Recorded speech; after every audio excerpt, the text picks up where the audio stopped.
Hello and welcome everyone. Today I'm joined by Martin Plaut. As a lot of you will know, Martin is a journalist, a writer, and a senior research fellow at the Institute of Commonwealth Studies. And he had just published an interesting book on slavery in Africa. And I invited him on to tell us more about the book. And Martin, thank you for joining me.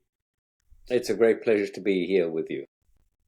It's my pleasure indeed. Martin, when I saw the title of your book, my first reaction was, what is there to tell about slavery? This is a subject that we understand. It was an ugly practice. It has long been abolished, and that is pretty much it. What do you think is missing in the grand story? Well, I think probably everything. I think that if you think it's abolished, I can't agree with you. This is the book itself. I'll just hold it up so you guys can see it. It's called Unbroken Chains, a 5,000 year history of African enslavement. And it was published by Hearst, and that it is available. Now, let's just begin at the beginning. The first thing I would say is almost everything that you know about slavery is true.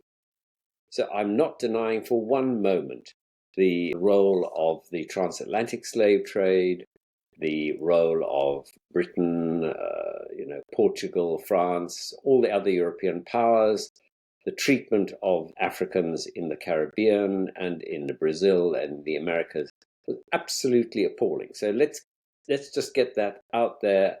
There's nothing I'm challenging on that whatsoever.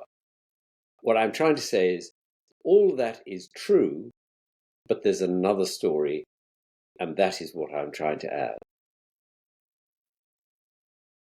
And you say in the book that there is a tyranny of the transatlantic trade, which is the only aspect of the slave trade that people are comfortable talking about. You say that other trade routes are conveniently ignored. Why is Absolutely. that? Why is that? Well, I think, look, it's really entirely understandable. If I was sitting in an American university and I was an African American descent, I would be, of course, my first priority would be to discuss how I got to the States, how I was treated, how my ancestors were treated, and what was going on. So that is the reason why. And of course, the archives in America, the archives in Britain, in France and other places, they're open. You can go and look at them anytime you like. There's been a huge amount of work that's been done. If you then compare that with the situation let me just take one example, in Saudi Arabia.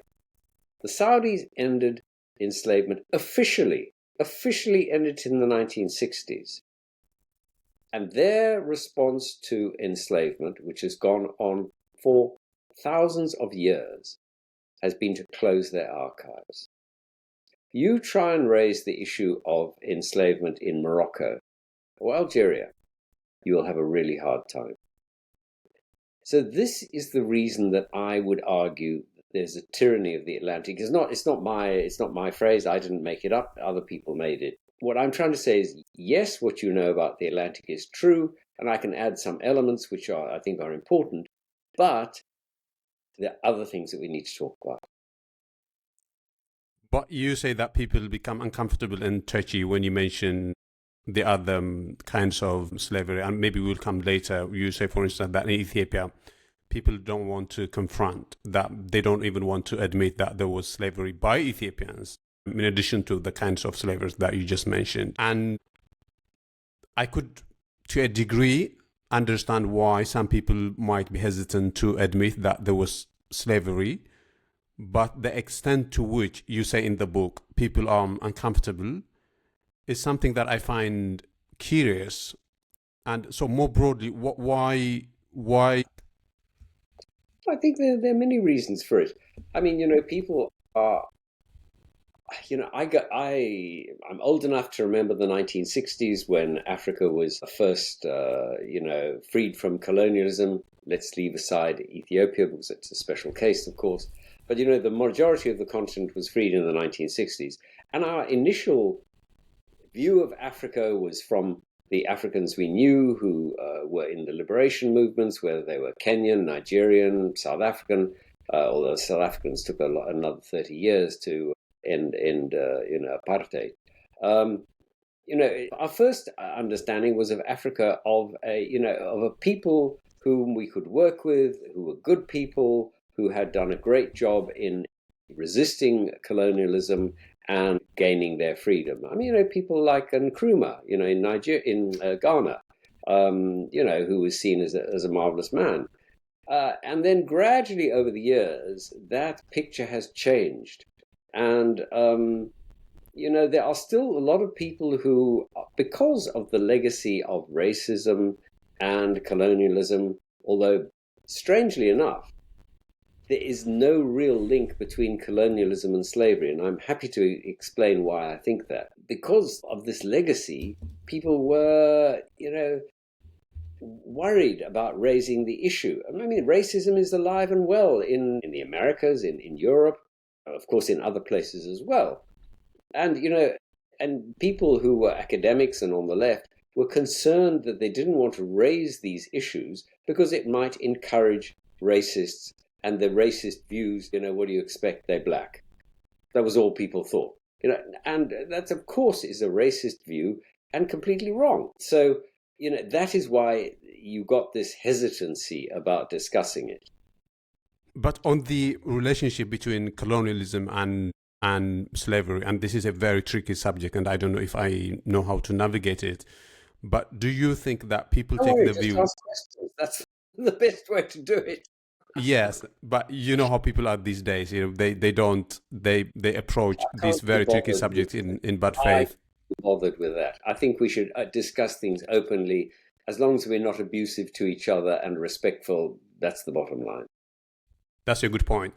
But do you think that some people take the view that the kind of slavery that was practiced by Europeans in Africa was uniquely evil because it had a racial element, because part of the reason why they went about and enslaved people was because they believed black people were inherently inferior, whereas the kind of slavery practiced by Africans on other Africans was something that was a matter of economic necessity, and that it didn't have that ugly aspect. Do you think that is the reason maybe why people are likely to underplay the slavery practiced by Africans and emphasize on the other kind of slavery, on the one that took place between them through the Atlantic? Well, look, let me answer your question directly, and then let me come to explain why I don't think there's a link between colonialism and slavery, or a limited link in reality. It's simply untrue to think that there's no racism involved in African enslavement. You only have to look at the kind of language that's used in Sudan by, shall we say, Arabs against their African brothers, to see that there's the most grotesque statements made. I can show you statements from North Africans about Africans who've come across the Sahara, which are as disgusting as anything you could find in Europe. There's nothing special about the way Africans treat each other. Even inside Ethiopia, the way in which people are described between the highlanders and, shall we say, people from the south or the southwest in particular, there are plenty of examples of where people say, well, they're really black.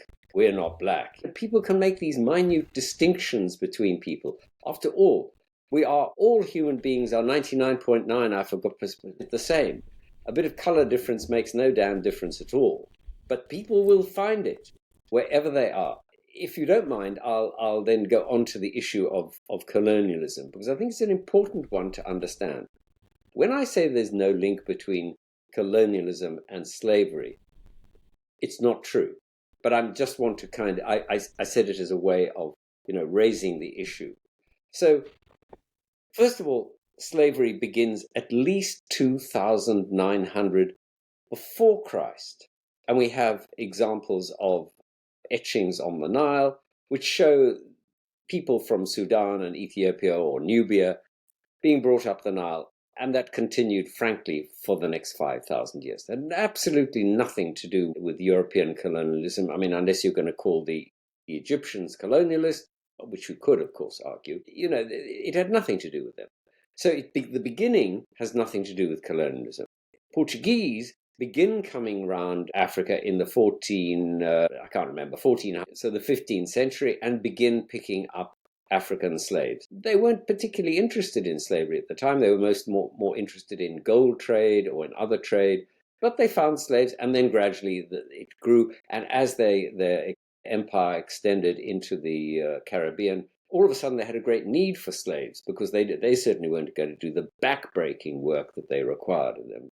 But they didn't really need slaves in Europe itself. There were some African slaves in Europe, but they were, not a significant number.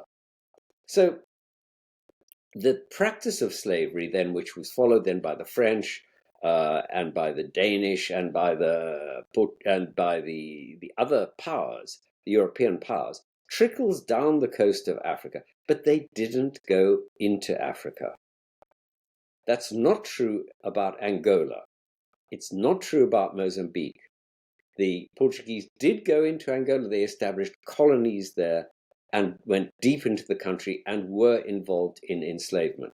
So if you look at the period up to, shall we say, the ending of slavery, which the British really began the ending of slavery in 1807, and then finally ended it ended the trade in slavery. It was one thing to end slavery and another thing to end the trade in slavery, which was in the 1830s. They then spent,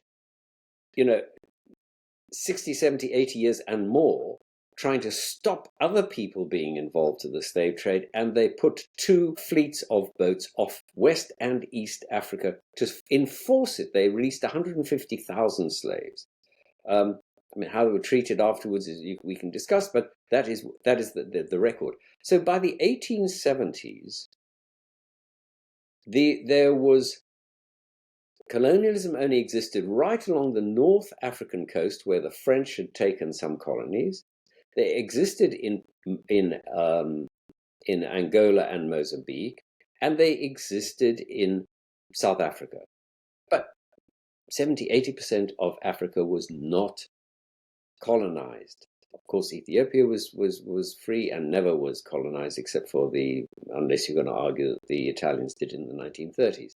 So you have the slavery has effectively been ended.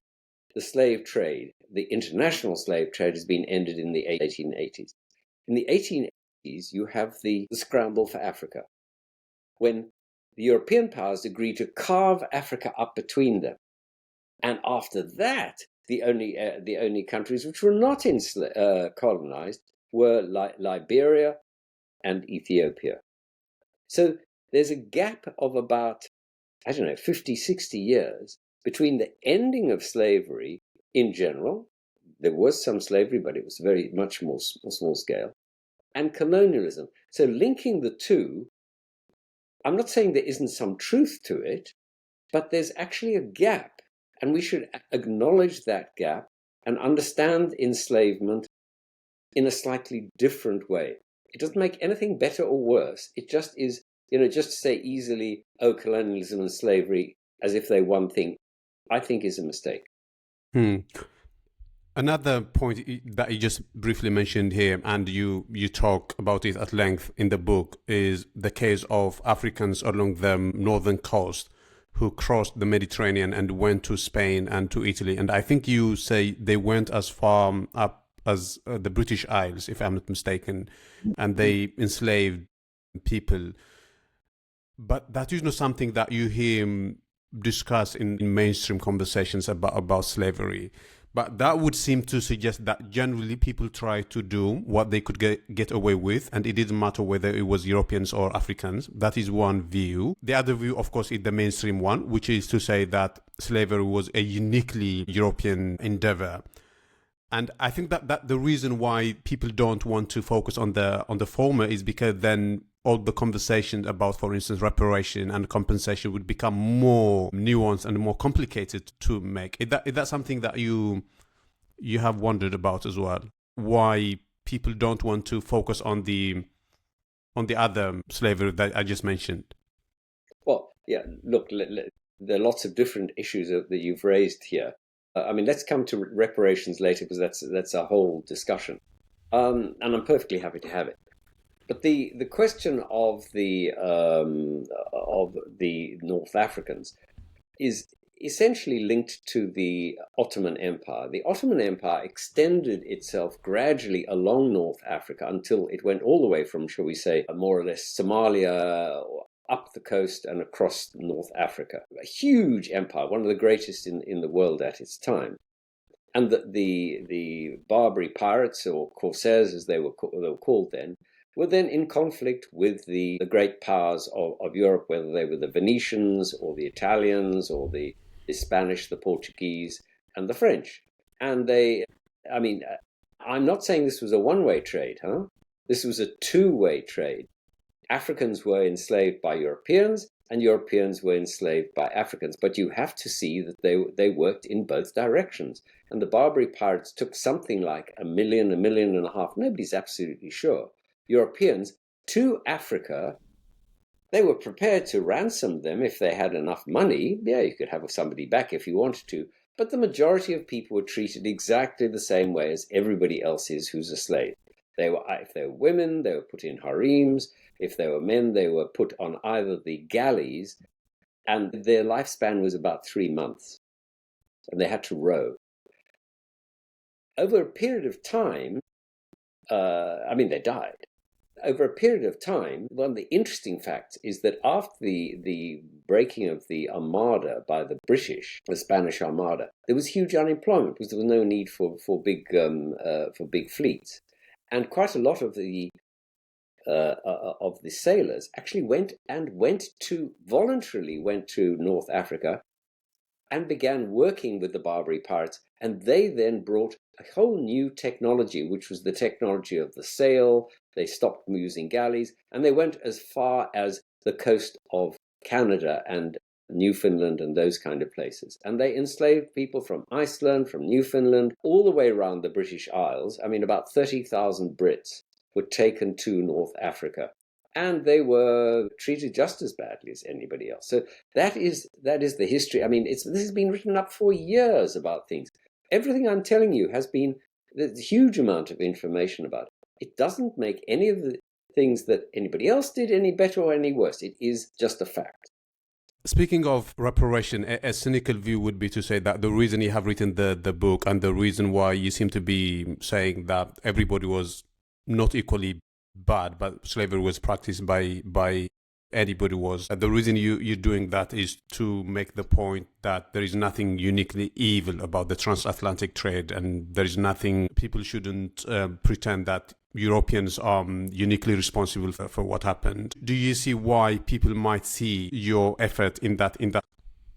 Yeah, I mean, people can interpret anything you do in any way they like. That's up to them. I can only write what I think is true. I mean, Europeans are uniquely responsible for what they did. End of. Full stop. But, you have to accept, and there is plenty of evidence for this, that, for example, Ethiopians were taken across the Red Sea, up to as far as the Crimea. There's a story that Pushkin was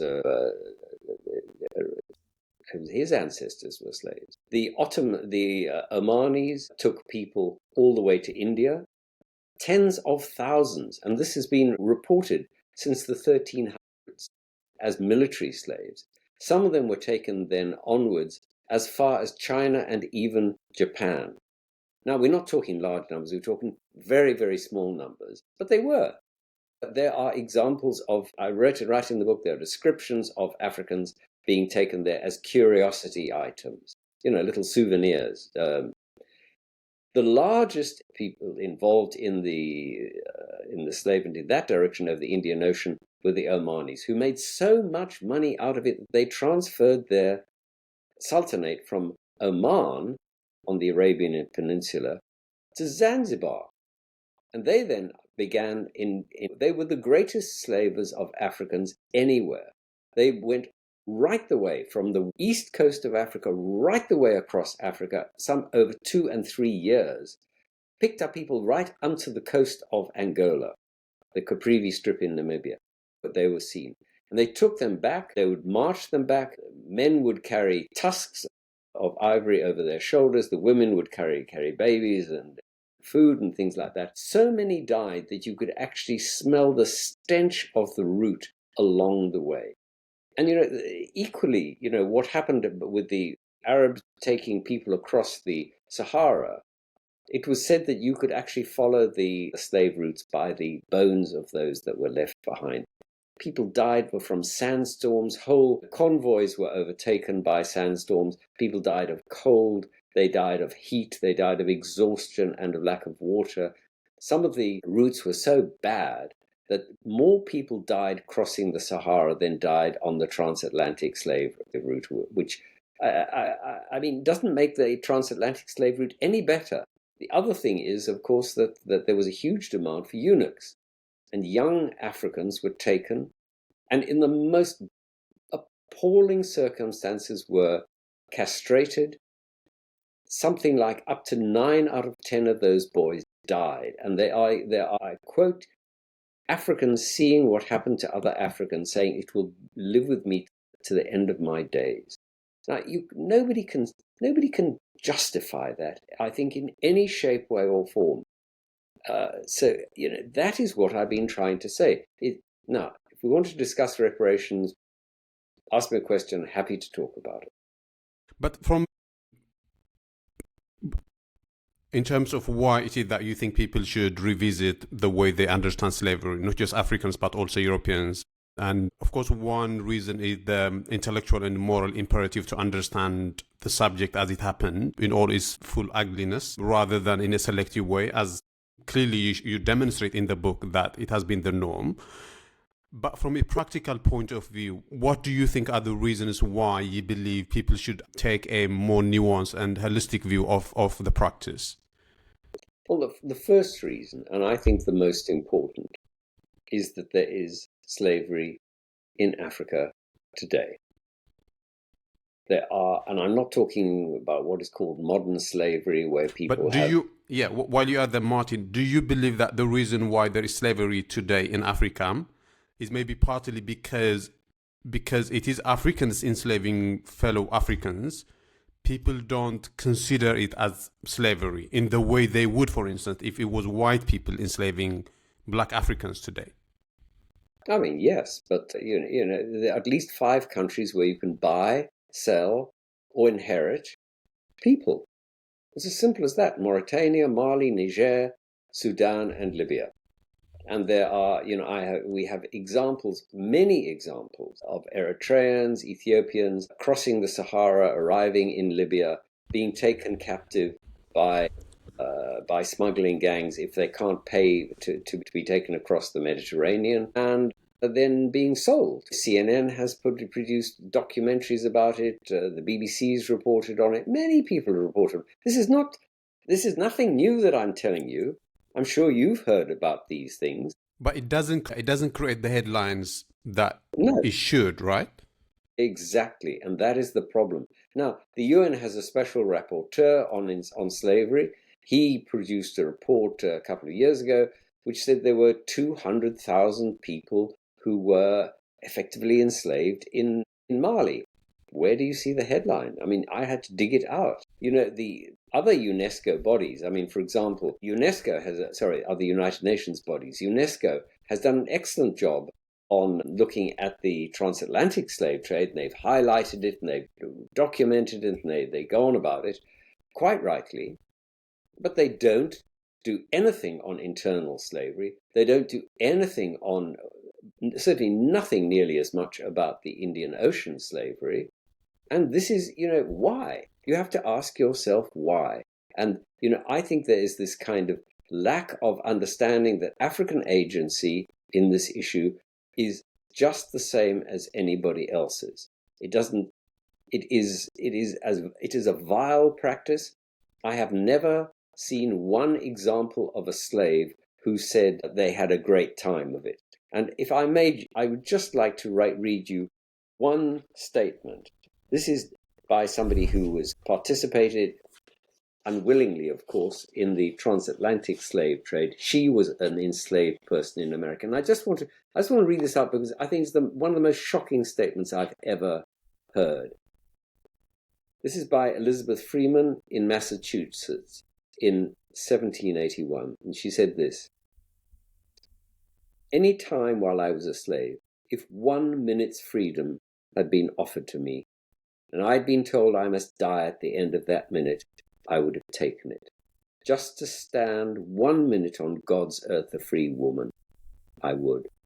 And I think in all the narrative that we have of, of facts and things, we can't lose sight of the individuals that this happened to, the pain, the suffering. And I've yet to meet one narrative or read one narrative of a slave who ever said this was a great idea. Never. Hmm. Hmm. Does that then lead you to believe that African intellectuals have been dishonest about this? Dishonest is a big word. I think that they have been dissuaded from it. There has not been the attention given to it at universities. They haven't been encouraged to look at it. There are some excellent examples of it raised by Africans. There was a conference in Cape Town, which was led by Africans, which talked about all of this, and particularly, in fact, talked about the responsibility of the Arab world for slavery. Did it get anywhere? No. I mean, hardly anybody looks at it. It's been published. It's out there. You can find it. But, you have to look for it, and you have to understand that this is an important element in the story. As I said right at the beginning, it's only one element, but it's an important one. But, I mean, clearly, what is not in doubt is that if the things that are being done to people in Libya, for instance, were being done by outsiders, I think there would have been more shock, there would have been more reaction, there would have been more NGOs pushing for action. It would have been on the headlines every day, but that is not the case. And I think part of the reason why is because it's Africans enslaving fellow Africans, and that engenders a different kind of reaction. And the reason why I said, if you think people have been dishonest about this, is because it's not that they don't know it. I think many people know it. I think there's a degree of acceptance to it that is, to me, that's a serious problem. And of course, to you, it's a serious problem, which is why you felt the need to write the book as well. But coming back to Ethiopia, Martin, you say in the book that there are two reasons why the discussion about slavery in Ethiopia is difficult. One is there is paucity of evidence. The other is that Ethiopians, by and large, are very, very uncomfortable about the subject. But if you could briefly, and obviously this will make a lot of people uncomfortable, but we are here to make people uncomfortable and question narratives. If you could briefly take us through the history of slavery in Ethiopia, I think that would be good for listeners and viewers. Sure, happy to. Look, let me begin by reading a paragraph from Richard Pankhurst. I don't know if you know Richard. I mean, I know him. One of the most respected, European authors on Ethiopia. His mother, of course, fought for decades against the Italian occupation, and is revered herself. He wrote, "Warfare, which in Ethiopia region dates back to the dawn of history, led to the capture of slaves of many ethnic groups. A significant proportion of men, women, and children thus seized were taken, however, from the less powerful communities, the periphery of the state, notably from what is now the borderlands of Sudan, from people who, being in many cases culturally distinct, were regarded as morally easier to enslave than other inhabitants." And he makes it absolutely clear that the racial component of the enslavement, he said many of the slaves captured were of darker complexion than their Semitic conquerors, and they were regarded as more negroid in appearance. So that process, as he says, dates back to the dawn of history.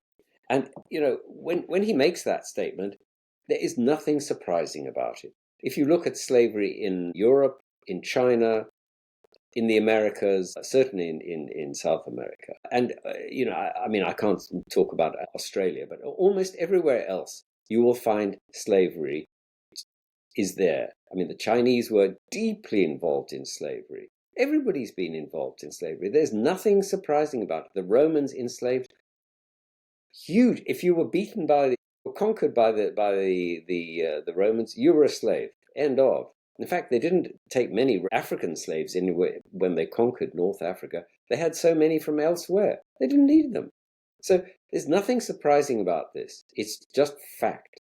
And the Ethiopians' involvement in it is just part of the story of humanity and the inhumanity of people against their own people. I'm afraid, there's nothing surprising about this. Hmm. I mean, that's the beginning. I mean, if you want to then go on, I do trace it in the book. I mean, it is suggested that Menelik II was the greatest enslaver of all time in Africa. Of course, he wasn't the only person involved in it, and there were outsiders involved, including somebody whose name I can never get right, but his name was Ahmed Grand. Ahmed Grind, yeah, the left-handed. Yeah, you're right. Ahmed, the left-handed in the 15s and 30s, who invaded the country and had to be defeated. But I mean, he was involved in huge numbers of slaves who were taken, and the process goes on from there. And were clear slave routes going from the south of Ethiopia and the west of Ethiopia across. There were about at least 3 major routes and other routes that intersected with them. When people were taken, it was essentially to the coast. They were taken either to the highlands to be used on farms or in palaces, or they were taken to the coast, particularly the coast of Eritrea, or what is now Eritrea, and then sold mostly to the Arabs, and taken across then to Arabia, and as I said, to places like Iraq, Syria, and they were involved in Iraq.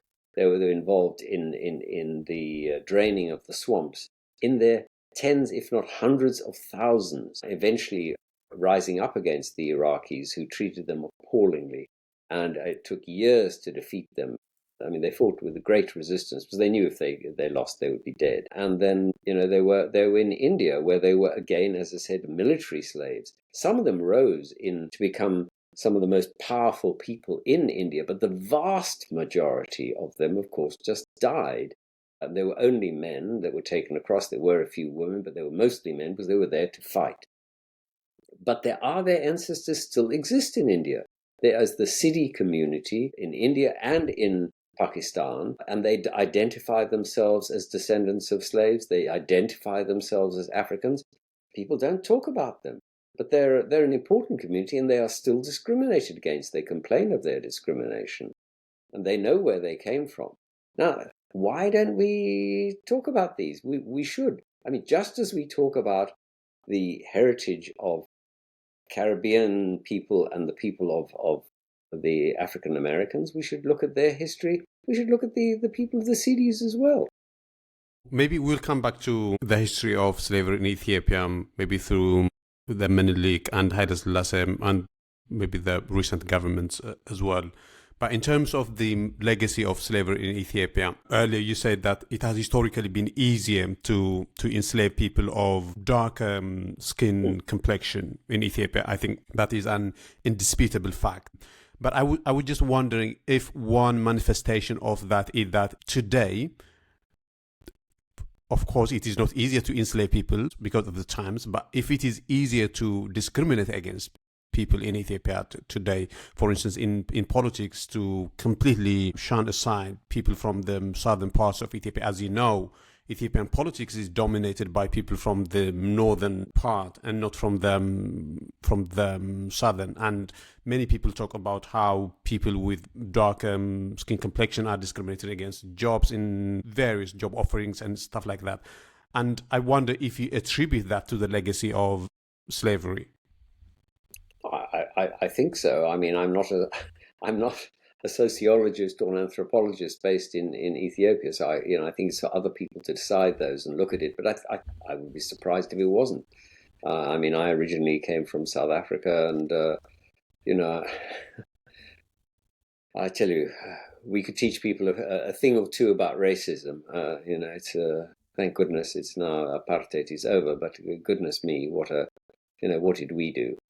But it continued, and you know, I mean, if you like, I can describe. I mean, and the sad thing is that somebody like Haile Selassie was completely, shall we say, unclear about his position on slavery. He banned slavery officially very early in his reign, and yet it continued throughout his reign. I mean, there are examples of 600 slaves being taken to his wife's palace. He must have known about that, you know. And then I have a photograph in the book which I bought, which is of when the Italians invaded Ethiopia in 1935. That merchants gave there's a procession of merchant and slaves carrying gold and money to the emperor to fight the Italians. Well, those were slaves. So, I mean, the Ethiopian emperor knew, Haile Selassie knew, the nobility knew, the merchants knew. This wasn't hidden.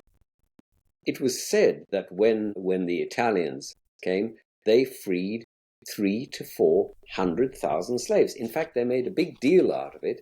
And this is a postcard which they produced. If I may just show it to your reason, you can see an Italian soldier taking the shackles off an Ethiopian slave. Now, this is a propaganda tool. I'm not saying that this proves anything, but it was very useful to the Italians to be able to say, look, we are the great freers of the slaves of Ethiopia. Again, this process continues. John Young, who was a very well-known Ethiopianist who worked hard on this, talks about meeting Oromo in the 1970s who said they still remember people who had to carry weapons to prevent themselves from being captured. I remember at the end of the Tigray War, when there was, I don't know if you remember, but there was a meeting in Washington. In Washington, where they tried to unite various groups against the Amhara and against the Ethiopian and the Eritreans. It didn't work. It didn't go anywhere. But I remember the Oromo representative getting up and saying, I have been treated as a slave all my life. Well, you know, this is the reality. These are the legacies that have lived with Ethiopians down the years. And I mean, I am told, and look, I'm not an anthropologist, that when in the highlands, and particularly in Tigray, when two people want to get married, there are investigations not only into whether they are linked by birth, but whether one of the parties has a slave background. Now, I'm not saying this. It's something I've heard. It's for I can attest to that. I grew up in Tigray, and there is a section of society that people in a derogative way call barrier, and you are not to interbreed, for instance, with that. It's a horrible culture, and it still exists. So I can say that's fine. And maybe we will revisit the perception that exists in Oromia towards the end, Martin. But if I could, because you mentioned Haile Selassie, reading the draft that you sent to me, in terms of Haile Selassie, I got the impression that he seemed to be morally repulsed by the practice. He seemed to have understood that it is something that couldn't be morally justified. Maybe it could be because he was a religious man, or at least affected to be a religious man, and that maybe helped him in arriving at that conclusion. But he found it difficult to abolish it in practice, maybe partly because of the patronage system that he had in the economic system and everything that he had relied on people owning slaves. Is that how you understood it as well in terms of Haile Selassie and slavery? Yeah, more or less that. Yes, I mean also that it was the church also endorsed the practice, and the nobility relied on slavery and slaves in their own practices and in their farms and so forth. So did he really want to take on both those institutions? I don't think so. Hmm. Hmm. But I want to take you to the example that you brought in terms of Oromia, and I think the discussions about slavery in Oromia are invariably linked to Minilik. Now there are Oromo intellectuals and politicians and activists who say that Minilik was a uniquely evil to Oromia, that he owned slaves. I don't think there is any doubt about the fact that he owned slaves. I think that the difference is that there are some people who say that what he did in Oromia, he could have done in Amhara and Tigray if the political situation had demanded it, and that what he did in Oromia was a result of the political calculations and not because he thought Oromos were inherently inferior. Whereas the view taken by a lot of Oromo intellectuals is that he thought Oromos were inferior, and that's why it was easy for him to go around and capture slaves and sell them for cloth, as you say in the book. What is your sense of that? I ask you that because it also has political implications today in how Oromos see themselves in relation to the northern part of Ethiopia, which they think Menelik represented. If I may, I'm going to duck the question. Not because I don't think it's an important one, but because I've dealt with 5,000 years of history across the whole of the African continent. It's just something I can't really comment on. I don't know enough about Menelik. I think it's an excellent question. I think there's a lot more research to be done. I hope to do a bit more research on this area when I've got the book launched properly, because I think it's such an interesting question, but I can't really answer it with any authority. So if you don't mind, I'm just going to say, I'm sorry, I don't know. Good enough. It was imprudent of me to ask you that, so it's on me, not on you. Be anything you like. Yeah, but so more broadly, what is your experience in terms of dealing with Ethiopians? I mentioned the point earlier. You say that people are generally uncomfortable touching on this subject, and you have reported on, not just as a writer of books now, but you have been a journalist and you have written about Ethiopia, about Eritrea, about the Horn of Africa in general for maybe more than 30 years now. So in relation to slavery and how people are apprehensive about the topic, what are you, maybe you could say, advice or your experiences and the thing that you want people to take from the book?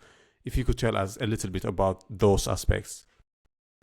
Well, I mean, I think nobody who could be comfortable about talking about slavery. It is a very difficult question because it reflects badly on everyone concerned. I mean, the British find it difficult to talk about as well. I promise you, there have been a lot of controversial discussions here about it.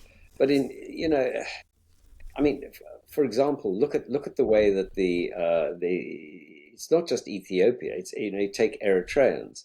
Eritreans have also been very wary of talking about the different ways in which the various ethnic groups have interacted with each other, and some of them were indeed taken as slaves. And that's just part of the story. It wasn't just that Oromo were taken through Ethiopia and down into Eritrea and then across the Red Sea. And by the way, there's some really fascinating evidence of archaeological evidence which shows exactly how this went on the Danakil Islands. Which was a separate sultanate at one time. So there's some really fascinating elements amongst this. But the Eritreans, the Highlanders treated the Lowlanders and other ethnic minorities like the Belain and the Kunama, just as badly as shall we say, the Amhara treated the Oromo, or we are all capable of doing terrible things, and it's usually the powerful that do this to the weak. You basically take it out on the person who's on the other side of the hill or the other side of the river, and we behave badly towards them. And the same is true in Britain. You look at the way the English have treated the Scots and the Welsh. So there's nothing surprising about all of this. I just don't think anybody can say, look, we have clean hands. I don't think anybody does. You said that you have written a book that spans the history of 5,000 years, and I am sort of pinning it down on something that is so local in Ethiopia, and that's unfair. I understand that. So maybe... It's unfair. It's perfectly fair. Yeah, but we're going to zoom kind of out a little bit and see the picture more broadly. I think to me, one difference between how conversations had in Africa in general, in Ethiopia and in the West, is that here people tend to be more comfortable having a discussion about very tricky subjects, whereas, like you say, in Ethiopia and in Africa, I mean, I'm not that deeply immersed in African discourse, but there's a tendency to steer clear of controversial but otherwise important subjects like slavery.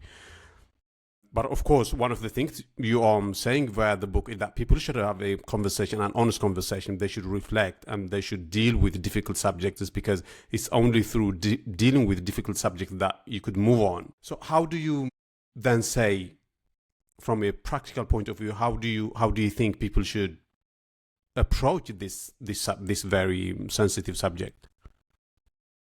Well, first of all, I would encourage anybody who is interested in the subject to go out, find an element of it, or, as I've done, I've sort of hoovered up the whole gamut of the experience, but find an area that you are interested in and do the work on it. I mean, just to take one example, in West Africa, you have the Sokoto Caliphate, which was in northern Nigeria and Niger.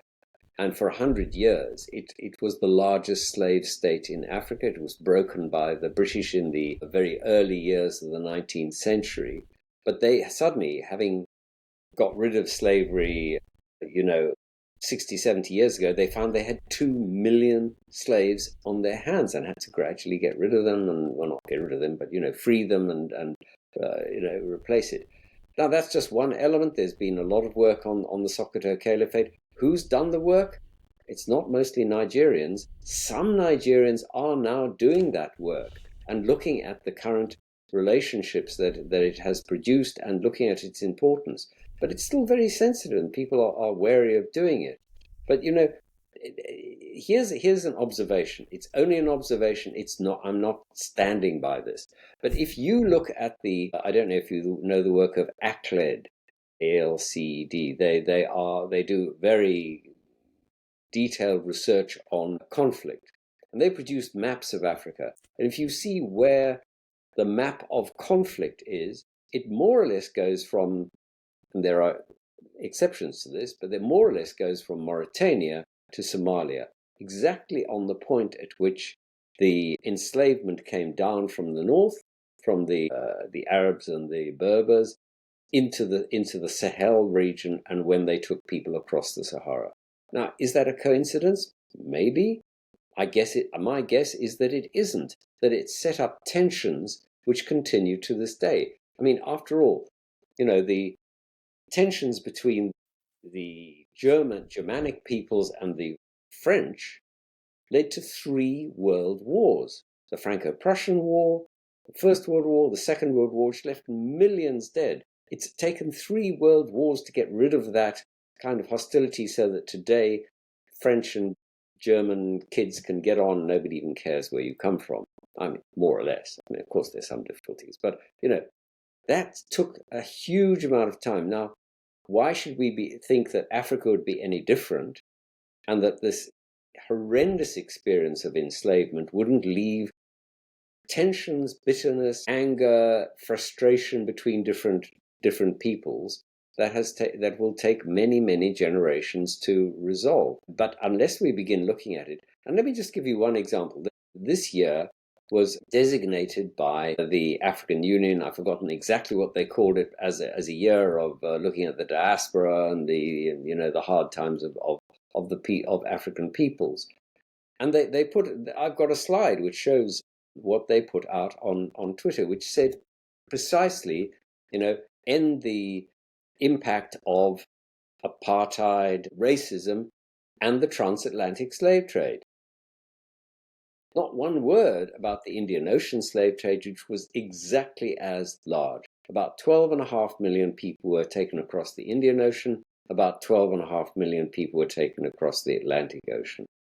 And what happened to them was terrible. So, why is the African Union not looking at contemporary slavery? Why is the African Union and the Arab League? Don't forget the Arab League has, I think it's 11 African members, some of whom are involved in slavery and are tolerating slavery.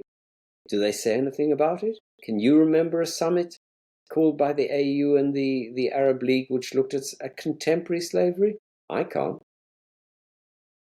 Well, I think in relation to the African Union, you use very diplomatic language, but I think it's fair to say that the African Union would be the last body that would ask honest questions about Africans and try to solve problems in a serious way. I think it's kind of a joke. I mean, you wouldn't say that, but I can say that. So, and you made the excellent observation about where problems tend to recur today, and you ask rhetorically whether there is some connection to slavery and to the avoidance of the topic. Maybe there is, and the only way to discover would be by having an honest conversation, which is why I'm trying to also encourage people to be engaged in conversation. Now, there will be people who would watch this interview and complain about why I'm interviewing a white person about slavery and all that, the usual shebang. But I think people should engage in conversation, and they should engage in talking about difficult subjects, and people should read books that are well researched and well resourced. And your book is that. I was actually going to ask you that about how difficult it must have been to write, because the section that I have read and the amount of material that you have used, I could see that it was a lot of work. So maybe if you could let us in on the writing process. Maybe this is a niche question, but for people who might be interested in history, I think that might be interesting. Sure. I mean, if I may, I'll just explain why I wrote it very briefly. Because I wrote another biography of the first person of color to be elected in South Africa. And let me ask you a question. What year do you think he was elected? I have no idea. Take a guess. My guess is as well as anybody's. 1904. His name was Abdurrahman. He was a doctor, trained in Glasgow, and he was the grandson of a slave.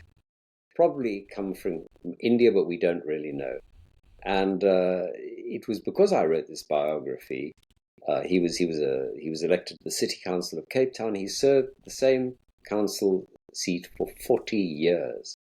He knew everybody, Gandhi, Keir Hardie, everybody. He was amazingly extraordinary individual. And I thought, how come I know nothing about the Indian Ocean slave trade? I know a good amount about the Transatlantic, but nothing about the Indian. And that's where I began it. And so I then began reading about this. I was a journalist with the BBC for nearly 30 years. And, one of the things you get when you're a journalist is you get invited to what's they called, presentations by companies or even by human rights organizations. They dish you out a book this thick, and give you 10 minutes to read it before you're allowed to, before they do a presentation. And you get used to learning how to, shall we say, read at speed and see where the issues are and what you can ask questions about. And I suppose that's what I did. I did the very best I could, and I had one enormously huge resource that was available to me, which is the British Library, which is in central London. It's free. Anybody can get a card. You just go in, you register if you've got a good reason, and you can read practically anything written in English at any time. It takes in 70 minutes. It can be on your desk, and there are plenty of material in lots of other languages as well. So that is a huge resource. Many people don't have access to anything remotely as comprehensive. And I just read for 3.5 years. I went down, not every day, but 2, 3, 4 times a week, and I read and I read and I read and I summarized. And that's how I did it. It's not complicated. And I always try to say to myself, what is the essence of this? And don't go down too many rabbit holes. Because it's very easy to get stuck and you think this is a fascinating element, and you disappear down the rabbit hole, and that's another 6 weeks gone. Well, I think, as I said in my introduction, Martin, my first reaction was, what does Martin want to say here? This is a subject that we all understand, and there is nothing more to say. But after having read some chapters, my impression is completely different. First, in terms of learning how widespread slavery has historically been, not just after the Europeans arrived, but before that, and in Ethiopia, and the various ways in which slavery manifests, and the narratives that are conveniently ignored. And I'm sure that people who read the book will learn a lot. So I encourage people to buy, which is also why I wanted you to come on here and tell us a little bit, to kind of give people a taste of what the book is. But otherwise, I strongly recommend people to buy it. So if you could wave it to the camera one more time and tell us where and how people could buy it. We have viewers from Ethiopia, in Europe, in the US. So tell us how and where they could where they could buy it from, Martin, and we'll end with that. There are two ways you can get hold of it. One is through Amazon, of course, and the other one is to go on the website of Hurst. That's HURST, and you can get it from them. It will be coming out in the United States in a few months' time. Oxford University Press will publish it, and that's the easiest way of doing it. I mean, the one thing I would add is, I would encourage other people, anyone who's interested in this subject, to look, as I said, find an area that you are interested in, that really talks to you, that is important to you, and go and do the work. And, not just sit in a library like I did, but go out and do the field work, speaking to ordinary people. I mean, it's amazing how many stories and how much information there is out there. And, as long as you do your best to be objective and serious about a subject, I think people will accept it. I mean, people will criticize what I've written. That's fine. People have every right to criticize and say where I made mistakes. And if I made mistakes, I apologize. All I can say is that I did it, I suppose, in memory of Dr. Abdurrahman, and his, and other people who have enslaved history. It's an appalling history, and we must face it, and we must break the chains that hold people in Africa to this day. Well, thank you very much, Martin. Unbroken Chains, the book. I'm going to put a link to it in the description box. Thank you for writing the book. A very, very educational book. I strongly recommend people to go buy it and read it and challenge you, as you say, if they want to. But thank you very much for today. Well, thank you, and thank you for giving me the opportunity. It's my pleasure.